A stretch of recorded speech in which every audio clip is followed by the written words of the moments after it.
Hello guys, my name is Ravi and welcome to my season 14 Naafiri guide.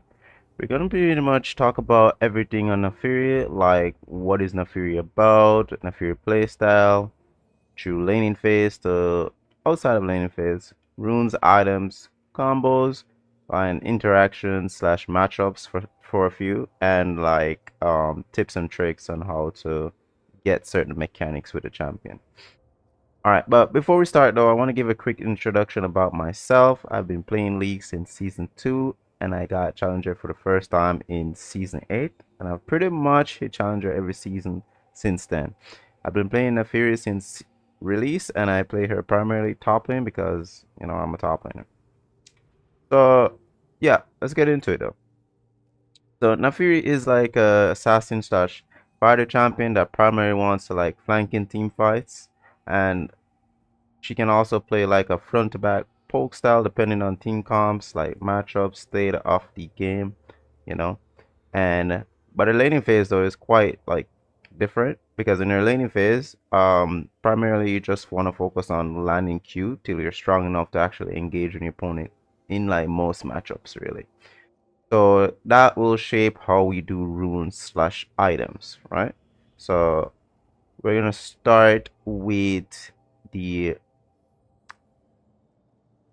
runes. So we're gonna get into that, right? So as I explained, right, Naafiri is about landing her Q poke a lot, right? In lane phase. So um you wanna do this page, the comet page, right? This is like the best page for Naafiri, generally speaking. And usually you go comet, arcane comet. It synergizes really, really good with Naafiri kit because if you notice here down at the bottom, it says cooldown reduction. So single target, area effect, damage over time. All of these do reduce the cooldown of Comet. So anytime you land your Q on a Fury, your Q has a bleed. So it will actually lower the Comet cooldown. So basically in laning phase, Comet will be up every time your Q is up. So it's pretty good. And later on when you're engaging onto your opponent with your W, you can actually get 2 Comet procs off in one fight, one trade. So yeah, it's pretty good. Now next up you go mana fill ban because you do want some mana. Now this champion doesn't really have a mana issue like that, but you can run out um in basically most games, especially in the early laning phase. You will run out of mana if you stay on the map long enough. Usually I'm trying to stay on the map till I have like Warhammer, which costs about 1,100 gold. So around that timing I'll actually be running out of mana so I just recall in TP, but it does help you get to that point. That's a good point to recall. So the next rune is Absolute Focus that I really like. This gives you 80, 1.8 like at level 1, and like level 18 it does say it gives you up to 18 attack damage. So you wanna go this. Well, I will go this with Gathering Storm. So when these two combine, right? Let's say it's around 20 minutes in game. Gathering Storm is giving 1480, and I'm like level 14. It's giving like 2880, which is a huge amount of 80. So the 80 feeds into your Q heal, damage overall, as you already know. It also feeds into your R shield as well, so it does make you like more durable. So it's a really good combo, and it scales very, very well into the mid to late game, which is not Fury's like strong point, mid to late game. All right. Other options that you can go though is you can go celerity as well. I've been messing around with celerity a bit. I've been doing like a little movement speed setup, and it does kind of help with certain really bad matchups in top lane. But for mid lane, it can be useful too, especially if you're against like a range champion that's gonna be bullying out. But um, if not, then you can just go absolute focus and just play for the mid to late game with this setup. You can also run Scorch, but typically this champion doesn't really get early kills because her damage is not the highest, or it's quite low early game, right? So I don't usually go Scorch because I don't really get to like try to solo kill my opponent early in the game. Now you can go it though if it's a case where you can land a lot of Q poke, your opponent doesn't have sustain.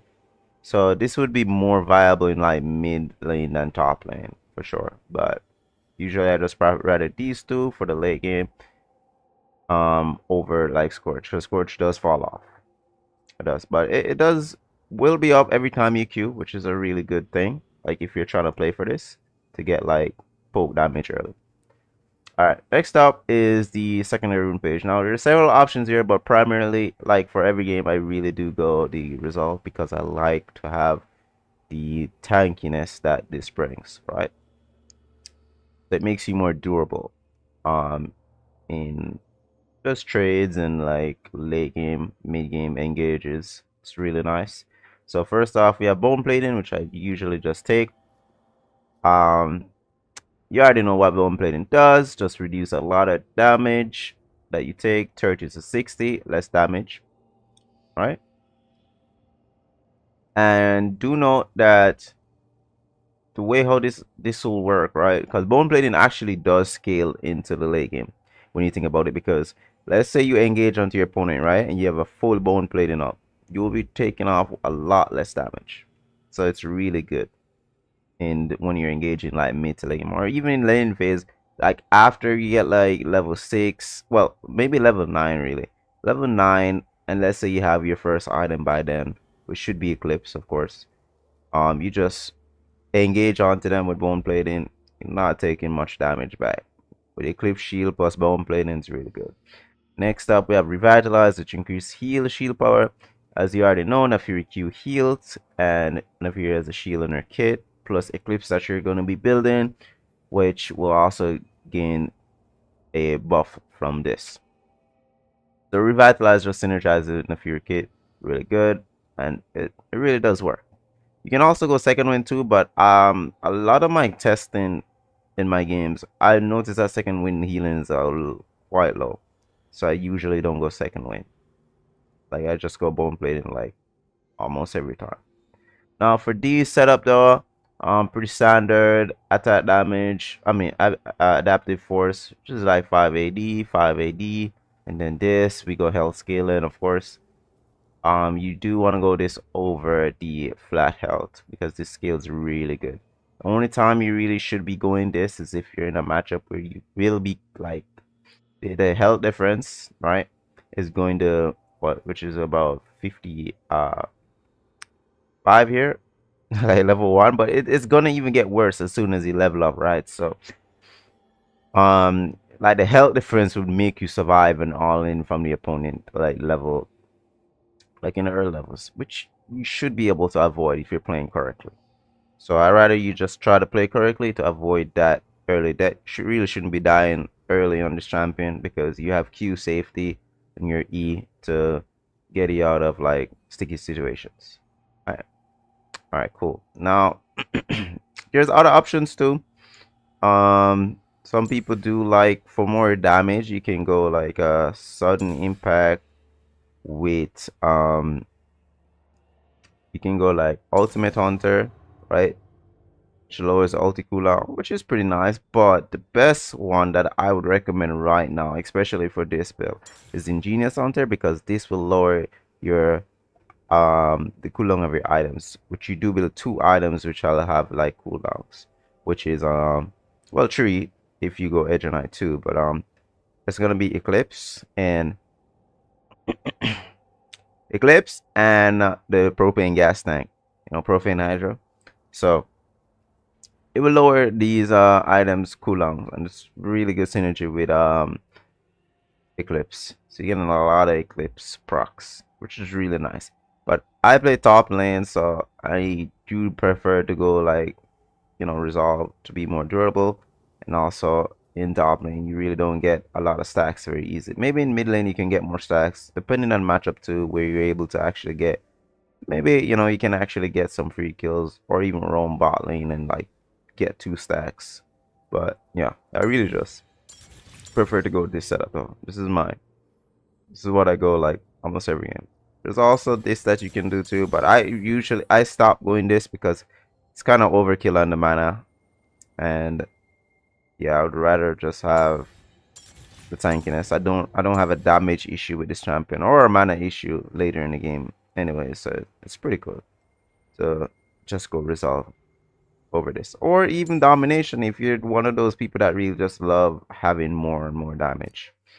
Alright, so next thing I want to get into is the items. Now, this part is gonna be long, right? Because I do want to dive into the items and explain like fully and properly why this should be the best setup on the Fury, generally speaking. And because I see a lot of people are confused about like items, right? I see a lot. I've recently I was streaming and people are mentioning about like bruising a Fury bills and um people showing me like bruiser builds that people are building, and it's yeah. So I just want to clear up a few things and like get into why this should be the build that you should be going. If you still want to bruiser build, I mean that's fine. To each your own. But this will be the most optimal like way to build Naafiri and have the most reliability as this champion on this champion, right? So let's get started. So well, first off, starting items. I do go door and shield now, like for almost every game. I really do like the extra sustain over like trying to go Doran Blade because Doran Blade heals off lifesteal now. It's not Omnivamp anymore, so it's a really nerf to like champions that like use a lot of spells and not just auto attack in lane, which Naafiri really isn't going to be doing a lot, right? Especially based on matchups. You don't want land Q, keep your distance, and well, walk up sometime for some CS. But Duran Shield just helps you have a nice sustain going in for the lane phase, which I really do prefer over anything else. There's other options that you can go to, which is like longsword start, but I don't really like longsword starts anymore because they did a buff to like the starting items so like Doran Shield and like Doran Ring and Blade. So if your opponent has these, they're gonna have a real nice edge over you. In laning phase, that is.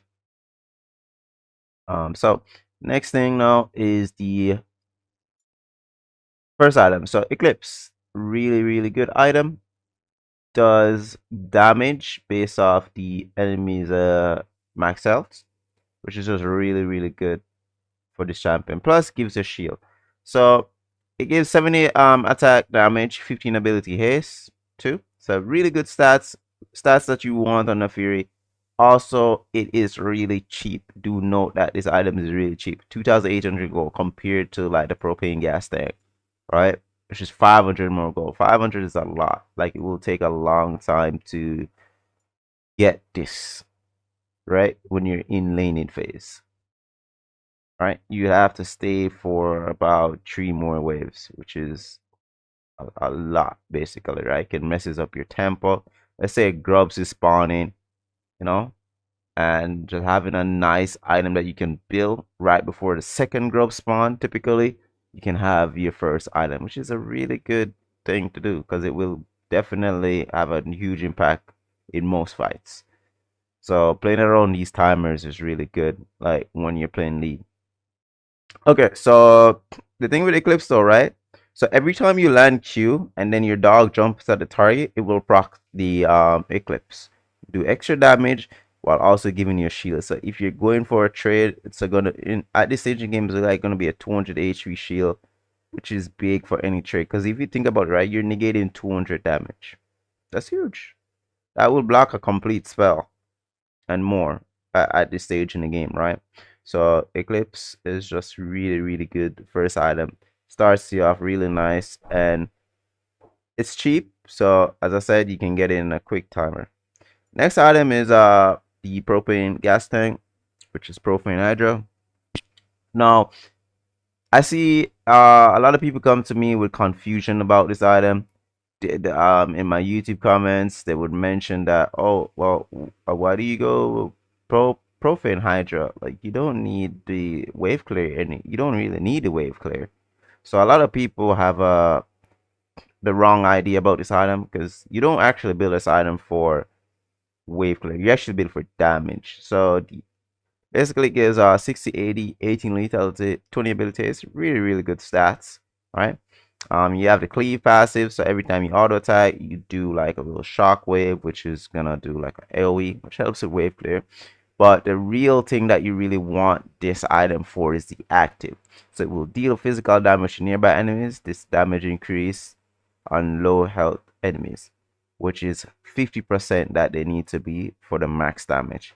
And in the late game, right, mid to late game, this item is doing 400 and more, right? Around like 3 items doing like 400. I've even gotten to a point where with ulti on, this thing is doing 700 damage. Imagine 700 damage on an active. So you're doing all your basic spells, right? You do your combo and then you drop 700 more damage onto the target.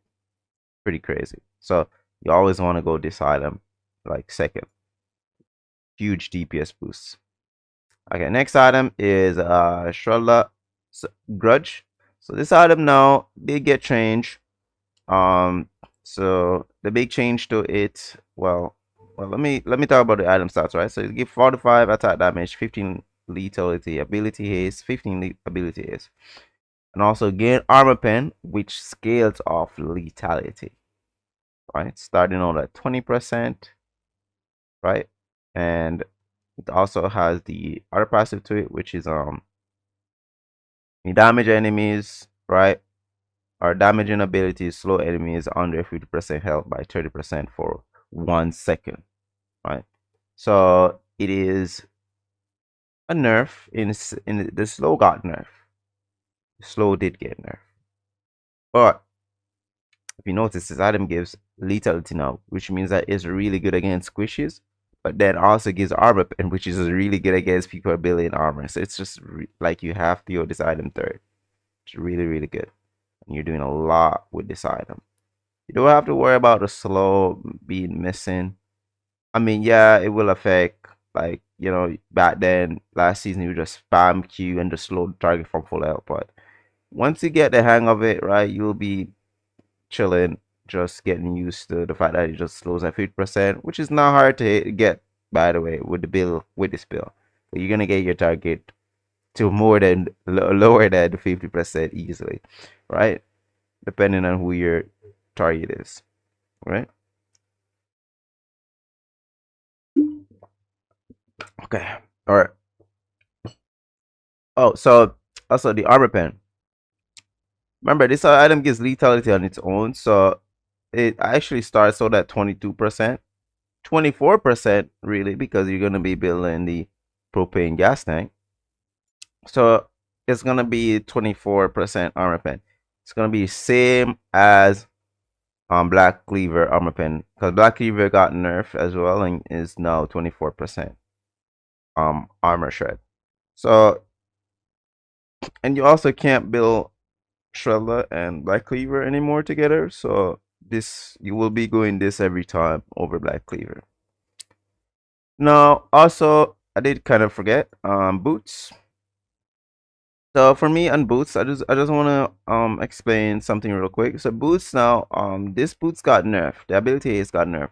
So a lot of times I'll just build boots and just keep boots only, like sit on tier 1 boots, and then like upgrade based off like convenience in game timer, or like I'll go a different boots basically if I need something else. So you can go tabs or steel caps. This is the new name, and you can also go like merc treads. Really do like merc treads if the enemy team has CC. I'd just go merc treads over this. Um, there's also the another boots that you can go. Swifties is actually really like strong right now, especially depending on what you're facing.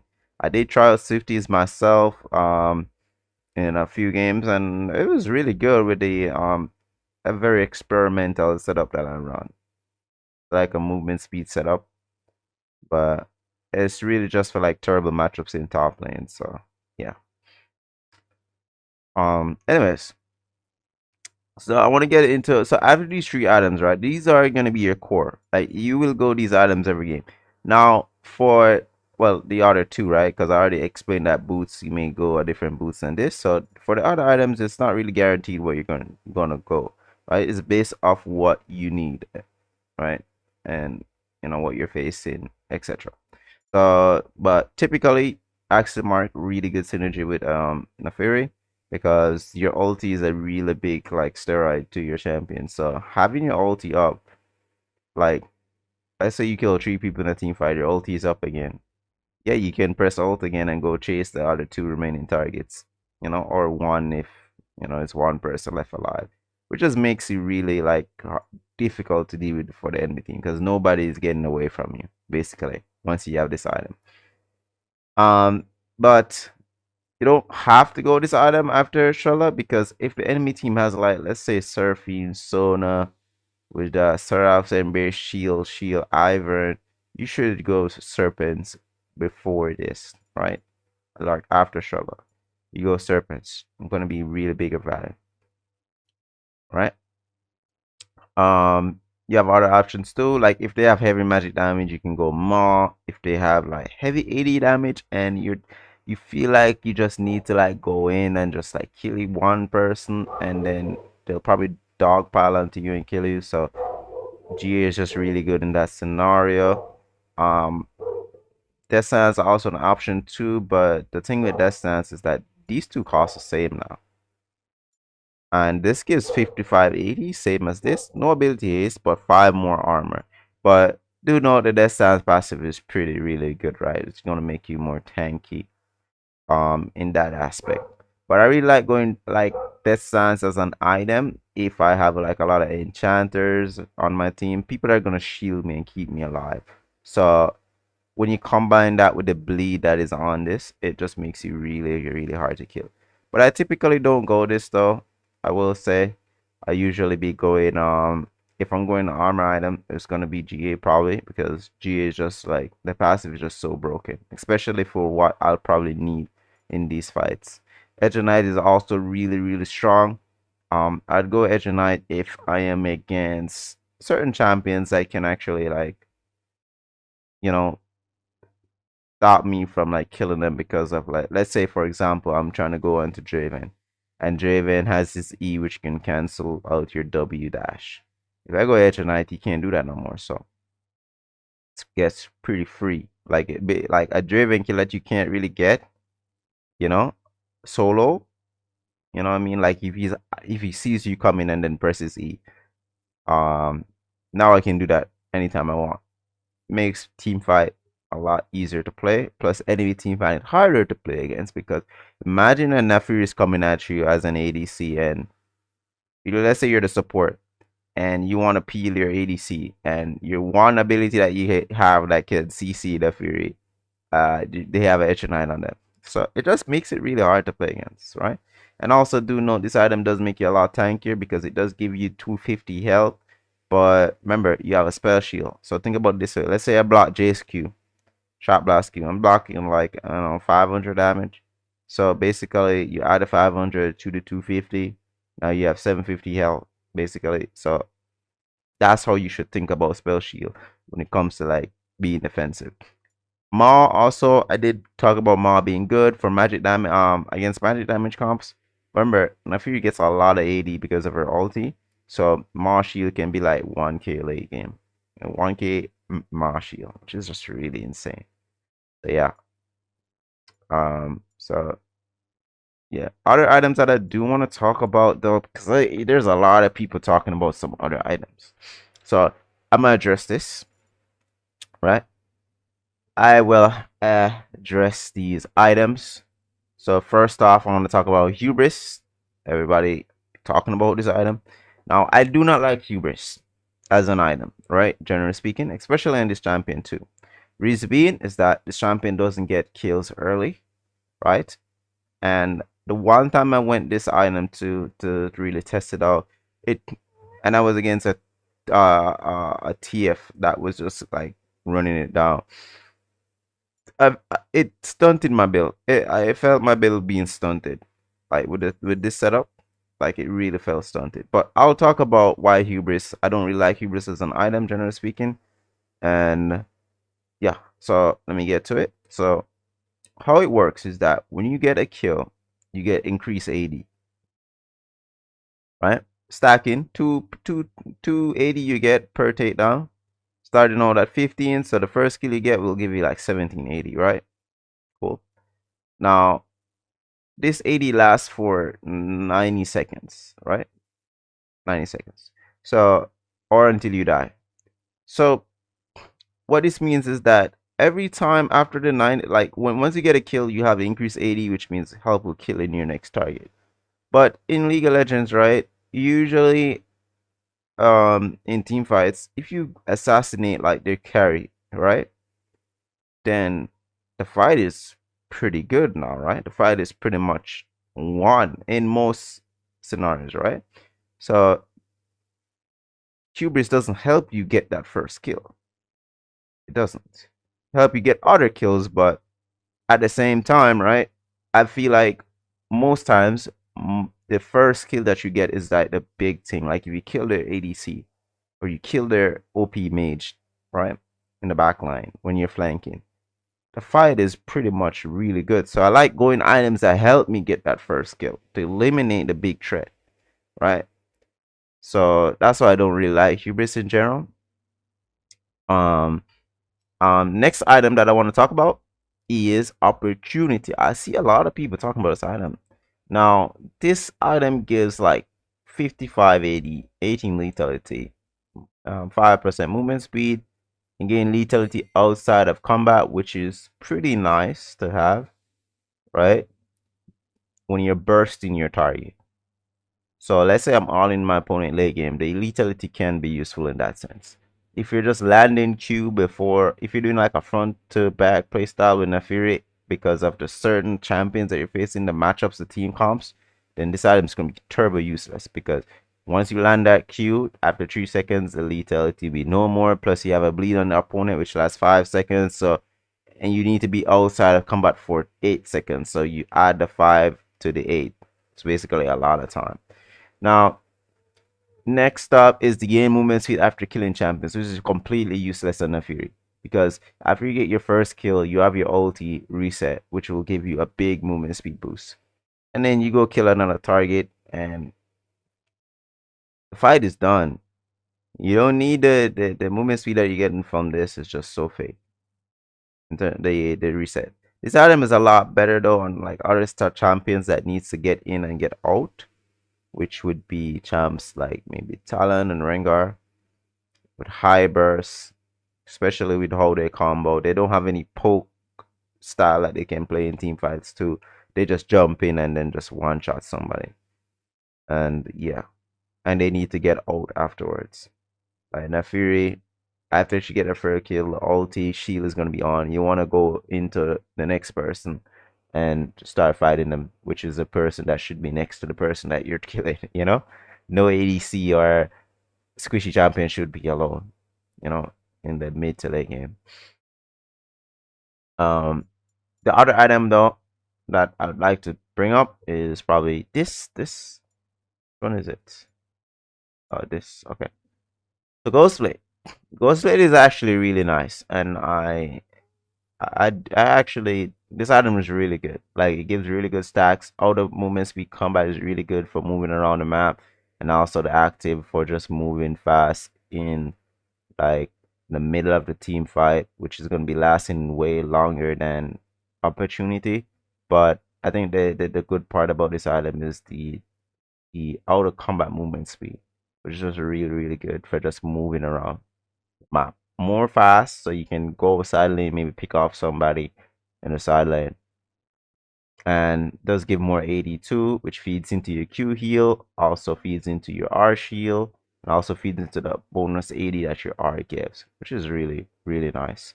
Prefer this item over opportunity for movement speed. So what I'll do, um, you could build this last item if you feel like you just want more damage overall and not want any of these items, right? Which I think these items are just really normally I just go Edge and I, but some people like to go a more fun build or whatnot, so they would probably just want could just go Ghostblade for the fast movement speed. Also, you can sell boots for this, for sure. You can sell boots for this late game. So you have the nice movement speed and keep up with the enemy champions, and you just have a lot more damage. So it's really, really good. So I think that's it for the items. Yo, okay, also guys, there's so also I want to talk about the bruiser items that I will to address a few of them. I did kind of forget to mention that. Okay, so first up, I want to mention spear soldier. So spear, right, increases your spell hits. Spell hits grants your spell hits grant stacks. Your spell did increase damage for each stack. So I do want to point out, right, that this does not work with your passive. The dogs, they do not benefit from this.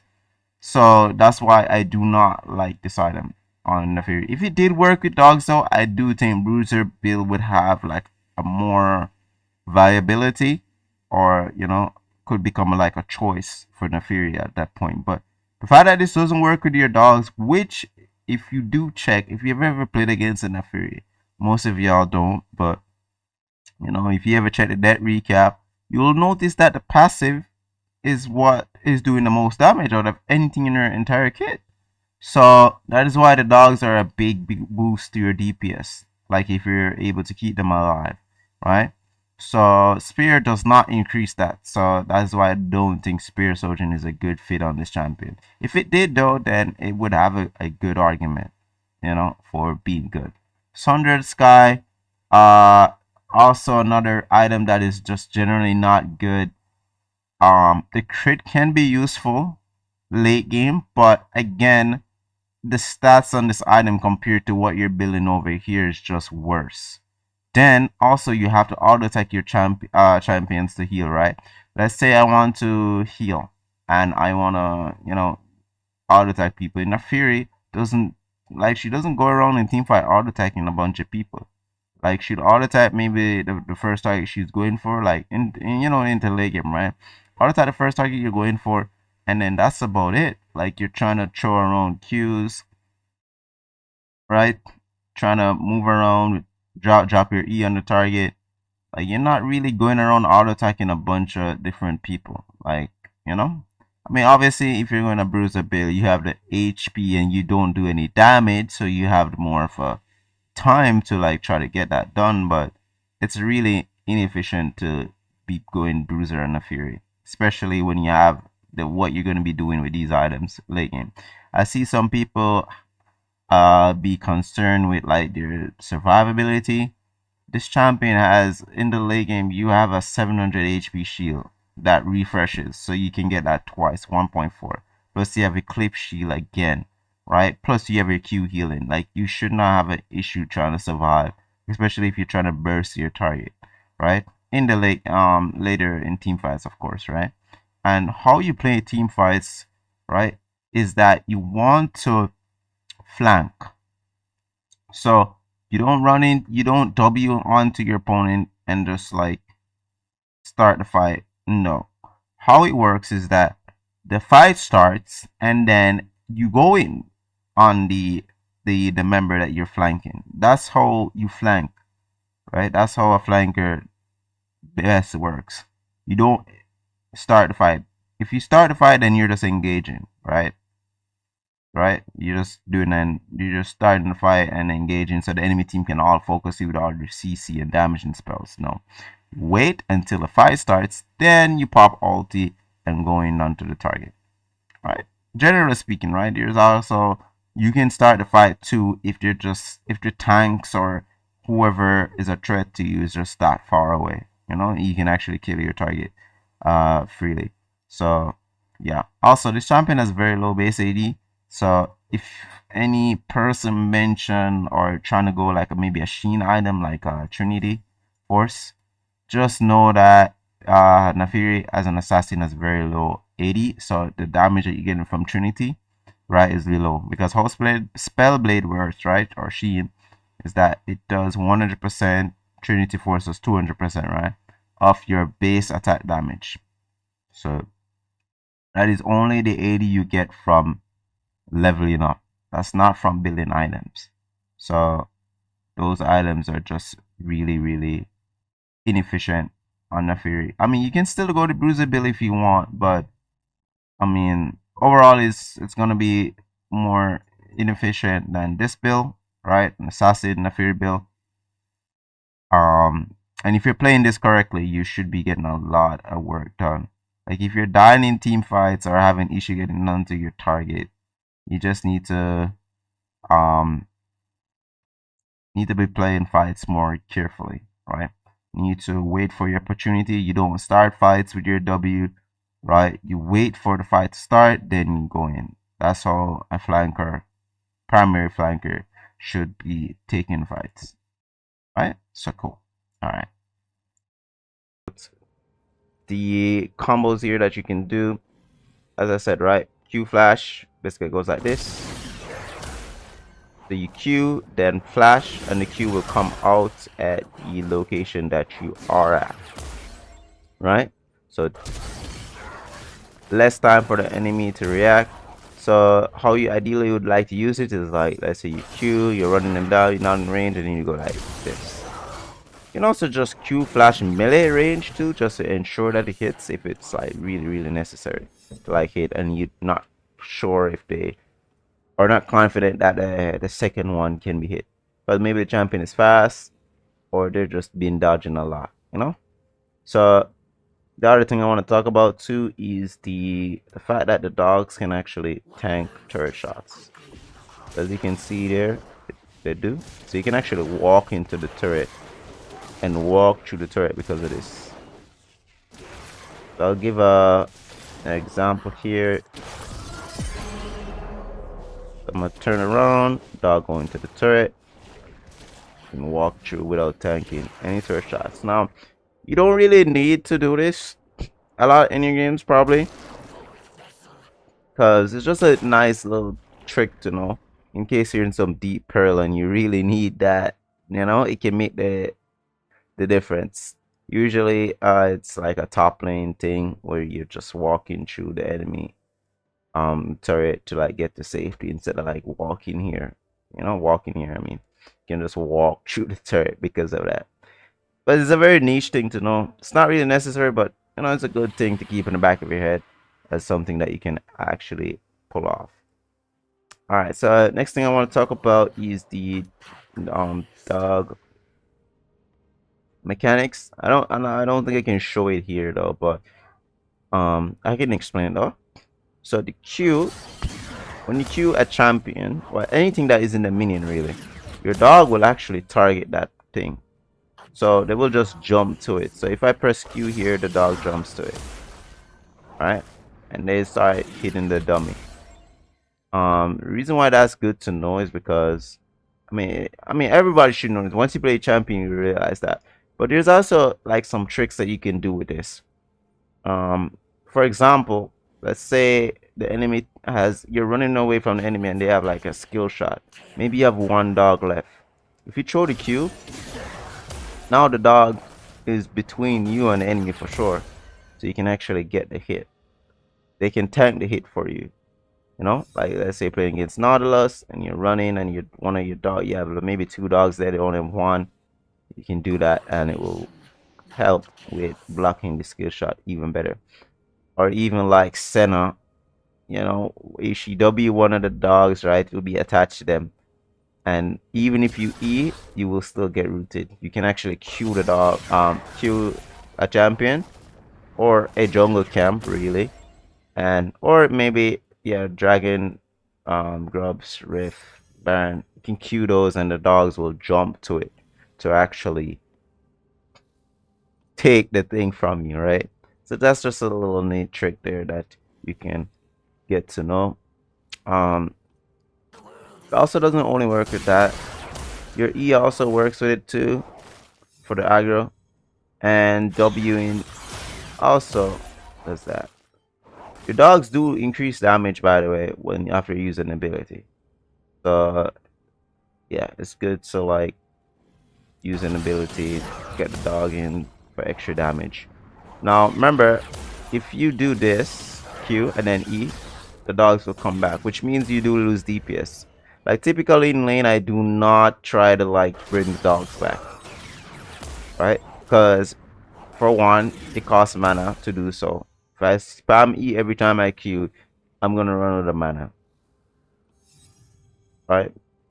So I generally don't do that unless I really, really need the dogs alive for something. And yeah, so I typically don't do that in lane phase because I don't want to burn 35 mana to save these dogs. Cool. Also, the Q. Do want to dive into the Q though as well. So do note that the Q also deals the second Q deals increased damage based on the enemy's missing health. So the more HP they're missing percentage wise, the more the Q damage deals. And this actually goes down. This doesn't cap out, by the way. So it's actually like if you have 1% health, then you'd probably do the 234 damage or 233. I don't know. So that's basically how it works. The lower they are, the better. So if you can land Q and then auto attack as much as possible and then Q last second, it's the biggest like damage boost or DPS combo you can do, right? But obviously, you know, you should really prioritize making sure you actually land a double Q instead of like trying to get the most DPS. Like if you're against like when you're maybe doing an objective, right? Or if your opponent is like stunned or CC and they're guarantee you're gonna be there for a long time, then yeah, you can hold your Q. Or if you're like trading onto your opponent and they're doing the wiggle where they go left and right, holding your Q to make sure that you can actually land it, and also just auto tap between that to just make sure you get off the most damage. Yeah. So next thing too is the Q. Takes for like landing Q. So you can do this, which is Q into W and then Q again. Alright, well, I'm turning this off so it's a little more fluid. I'm saying. Alright, so you Q and then you land the next Q. Because the W has a slow on it, right? So it makes it easier to land the second Q. So this combo you can really do, like let's say you know you're gonna hit the Q, you can see the opponent walking into the Q, then you just W onto them like this. It doesn't even have to be instant, but if you're jumping them from a bush, right, where they have no vision, then yeah, you can do the instant combo. If you feel like there's a chance they may still dodge it, you can also just wait and then do this, you know. So just a little tip there, right? Also, W targeting too is that the W. Let me show you here right here. The W actually gets blocked by the first champion you hit. But you notice that this dog went over there, over to this, because even though the dogs are untargetable, right?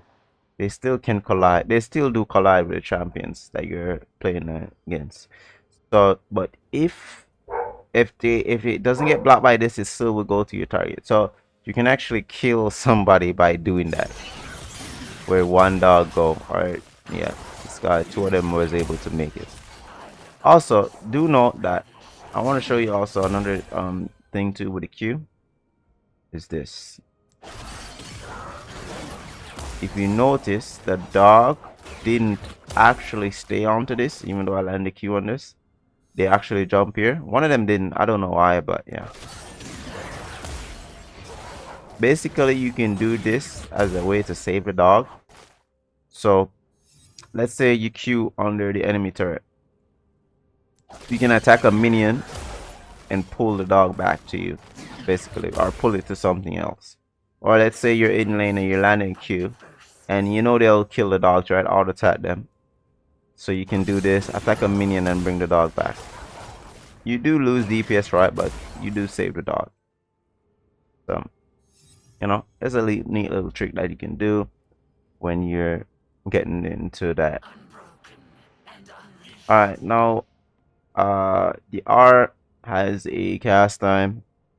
So do be careful about this ability when you're in the like danger. So, like, what I mean is that let's say you're getting though, people are diving you, right? People are diving you, and you need the shield. You need the shield. So I'll show you something though. If I land Q and then ulti, it won't give me a shield. The bleed doesn't give you a shield. You actually need to hit a spell or auto attack now. Now I get a shield. See? So do just keep that in mind when you're trying to survive, that you do actually need to hit a spell. So a lot of times, right, it happens to me too. I'll be trying to, especially when I just started playing this champion too. I'll be like in peril, like I'm about to like get dive, and then I like probably have no Qs or something, and then I'll press R, and then I can't really get a shield. Like everything else is on cooldown. I can W, but like the W is a big wind up, and you're gonna get CC locked and then die. So you really would just wanna be careful about that. Also, when you're like melee range, W has a long wind up, so be careful of using W, especially in the early game, right? Late game is just different for sure, because your W actually do like uh damage late game, but like early game, right, the W does like no damage. So typically when I'm playing, I go like 2 points Q. So I level 3, right? I put 2 points Q into, and then E, level up E. I'll level up W at level 4, really. All right. Now, also, I want to get into the next thing too. My favorite Naafiri ability, which is the E. So the E is a hop, does 2 instants of damage. The first part is the lunge or the surge, whatever it's called. And then when she lands, the big ring that you see is also where you'll end up doing damage as well. The second part, right, the landing does more damage. So it's more important to hit that, but you can hit both. But when you're comboing in your opponent, you want to be careful. Because as you see, the second part, the E did not hit. Right? So when you're going into your opponent, if they're gonna be standing still, you really don't wanna like E immediately. Or like do the regular combo, which is like you into that. So what you wanna do, right? Just like generally the ways how you land the E is by doing, if the enemy is running away, then you probably hit the E. It's not an issue. Let's say they're not running away or they're stunned or something, right? What you do is something like this. You step back a little bit. You just walk back a little bit and then you E for it. So I'll probably do something like this. You know, just turn back a little bit and then E. You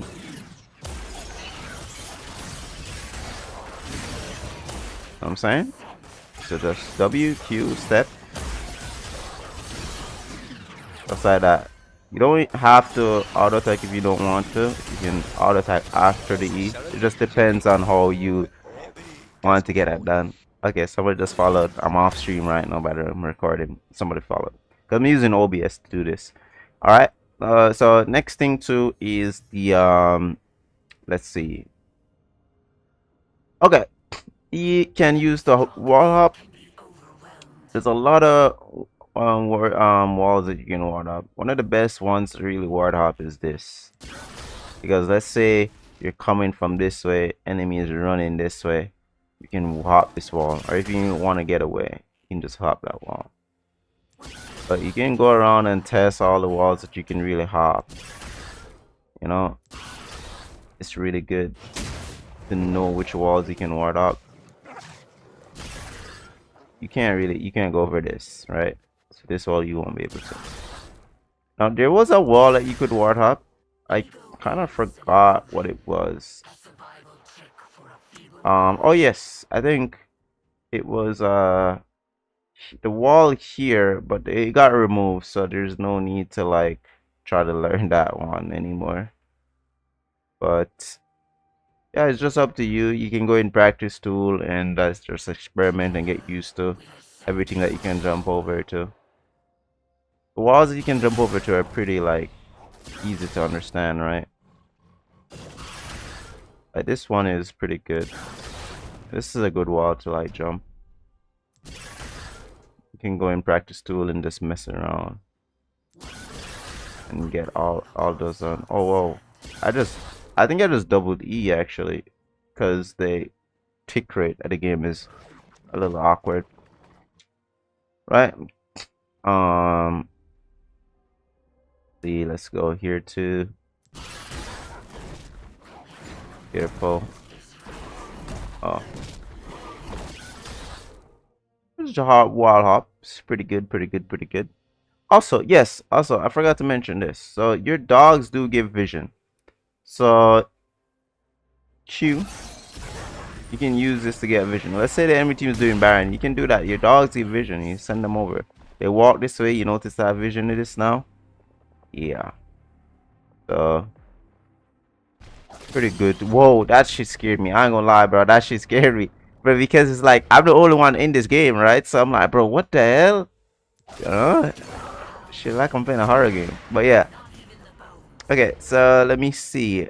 Oh, also you can use the fact that your Q does give vision to do certain tricks, right? So for example, if you want to get away from your opponent, let's say you don't have E, you can do this and W over the wall. Cool. And you use that. Just keep that in mind when you're trying to get that done. Alright? Alright, cool. Alright. Also, do wanna mention this too, is that your champion, right, has very low base AD. You're an assassin. So do note that items that like Sheen doesn't actually give like good damage because you have no base AD. You're not a bruiser. Bruisers have high base AD, so they can really abuse Sheen items really good. Unlike assassins. You notice assassins generally don't go like Sheen items. Some do, depending on like what they're trying to go for, but yeah. Generally want to avoid going Sheen items on this champion. And there isn't really any that is really good, to be honest. Like Trinity Force is like the only thing now. Yeah, so it's not really good. Sundered Sky as well. People talking about bruiser builds. Sundered Sky is pretty, like the way how you play team fights is that you want to W onto your opponent and you don't really auto attack. It's like one auto attack after, and you don't go around switching targets and like trying to get that done. Know what I'm saying? Like in the bruiser build, you won't be really doing that. But yeah, that should be pretty much everything. If there's any other questions you guys have, or anything that I may have missed or overlooked, or anything you're still not sure about, you can always just write in the comments. I will answer as soon as possible. Um, you can also reach out to me on Discord. Just go to my Twitch. You'll find that there. The Discord is in the bio, and you'll be able to like get to me if you just want to message me privately. If you don't want to post public, I mean, you can always reach out to me there. So yeah, that's pretty much everything. Thank you guys for watching. If you're watching this far, like, thank you so much. And yeah, take care, guys. Remember to like, share, subscribe. Take care. Peace. Bye bye.